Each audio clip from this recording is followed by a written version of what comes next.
어디 어디 호텔인데요. 네? 어디 어디 호텔인데요? 어디라고요? 자기가 살아온 인생에 대해서 아주 코치코치 캐물었습니다. 난 이 질문이 제일 어려운 것 같아.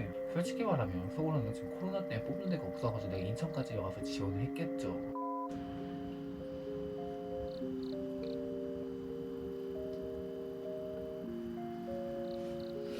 하나 둘셋.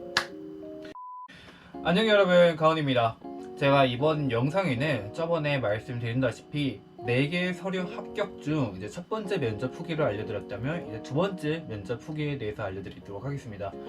이번에 간 호텔은 솔직히 이것도 잘 기억이 안 나요. 왜냐하면 지금 현재는 11월 28일 날짜이고 면접은 본 날은 이제 10월 29일인가 그랬던 것 같습니다. 그래서 이제 면접 보러 간 곳은 인천의 한 특급 호텔인데 여기에 대해서 제가 설명해 드리도록 하겠습니다.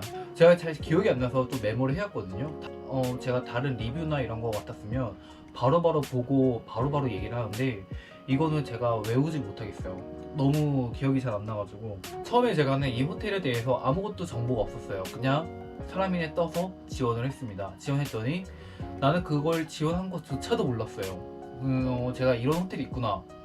호텔은 유명한데 저는 잘 모르는 호텔이었어요. 그러니까 나중에 보니까 유명한 호텔이긴 한데 특급 호텔이기도 하고 한데, 그래서 그 호텔에 대해서 그냥 찔러봤는데 나중에 면접이 전화가 온 거죠.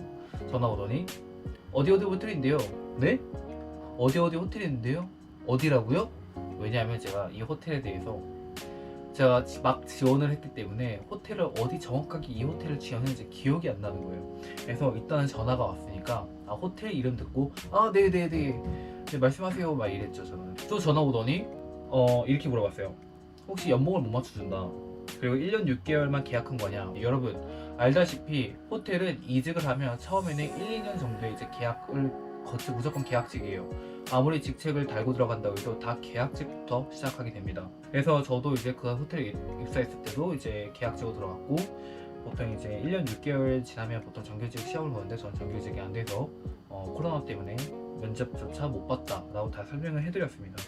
이런 걸 내가 두 번째로 겪었으니까 혹시 이게 혹시 서류가 합격이 된 거냐 이렇게 물어봤더니 이변이 없는 한 뭐 될 것 같다, 확실한 거는 내일 문자 통보해주겠다 해서 이렇게 희망 고문을 해놓습니다. 그래서 내일이 됐을 때 연락이 안 와요.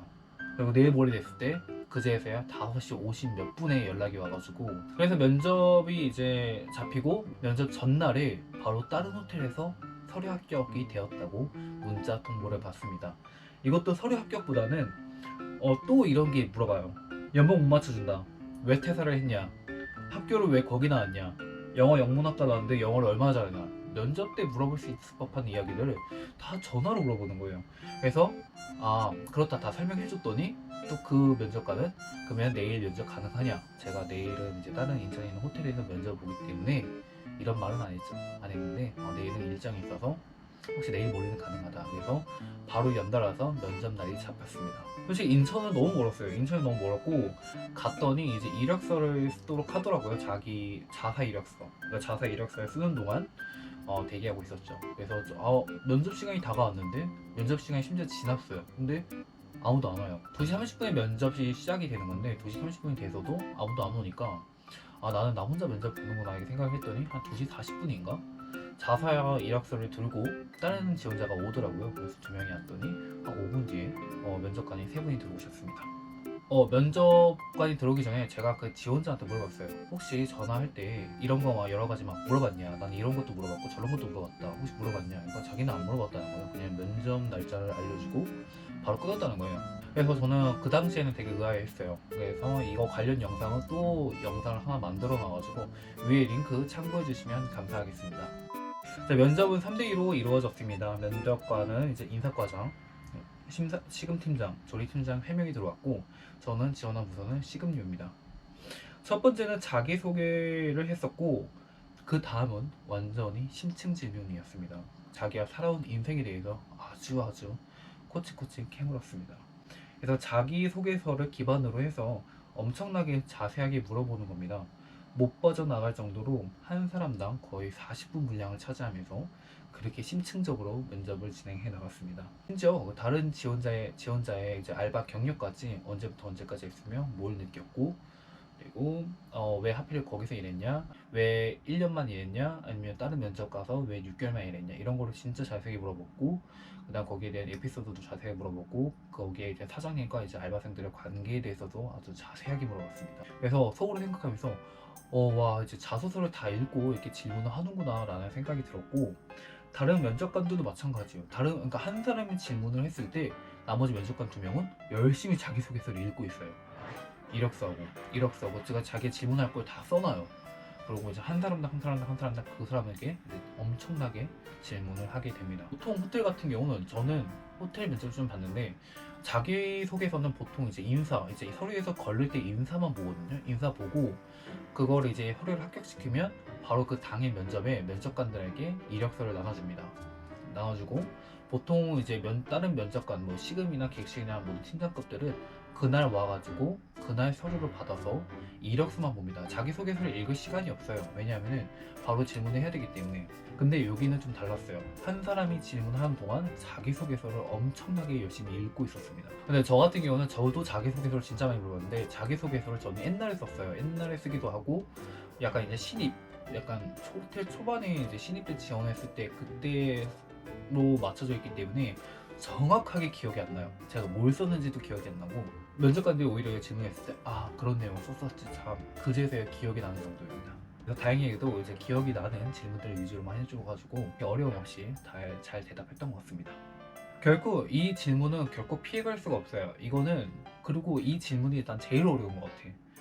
타 호텔들하고 비교를 하면서 왜 우리 호텔이냐, 잠실에 있는 그 큰 호텔 거기하고 우리하고 비교했을 때 왜 여기냐, 집 앞에 그 호텔은 왜 안 가냐. 솔직히 말하면 속으로는 지금 코로나 때문에 뽑는 데가 없어가지고 내가 인천까지 와서 지원을 했겠죠 라고 말하고 싶지만, 그렇게 말하면 당연히 떨어지니까 그렇게 말하진 않았고, 저번 첫 번째 면접 후기 영상에 보시면 제가 떨어진 이유에 대해서 설명을 해드렸어요. 그 호텔의 역사, 연역, 관련 기사들을 제가 하나도 외워가지도 않고 정보도 많이 없는 상태에서 면접을 봤기 때문에 저는 그것 때문에 떨어질 거라고 확신이 들었고, 그 이후에는 진짜 달달달 외워갔습니다. 그래서 달달달 외워간 걸로 그거를 기반으로 해서 그냥 왜 지원을 했는지에 대한 동기를 얘기를 해줬습니다. 그래서 하드웨어라든가 소프트웨어적인 면에서 잘 설명을 해줬는데, 그 면접관들은 아주 갸우뚱하면서 이 질문이 제일 어려운 것 같아. 그래서 영어 질문도 있었습니다. 영어 질문은 여기까지 오는데 얼마나 걸리고 못하고 왔는지에 대해서 영어 질문이었고, 저는 이런 질문을 호텔 다니면서 처음 들어봤어요. 근데 다른 호텔리어 분들이랑 정보 공유가 되니까 이런 질문을 했다고 해서 어느 정도는 준비해갔어요. 그래서 무난하게 잘 대답을 했습니다. 그래서 나머지는 그냥 성격의 장단점, 그리고 자소서를 기반한 심층 질문, 그 중에서도 서비스 관련, 그리고 성장 과정에 대해서도 많이 묻습니다.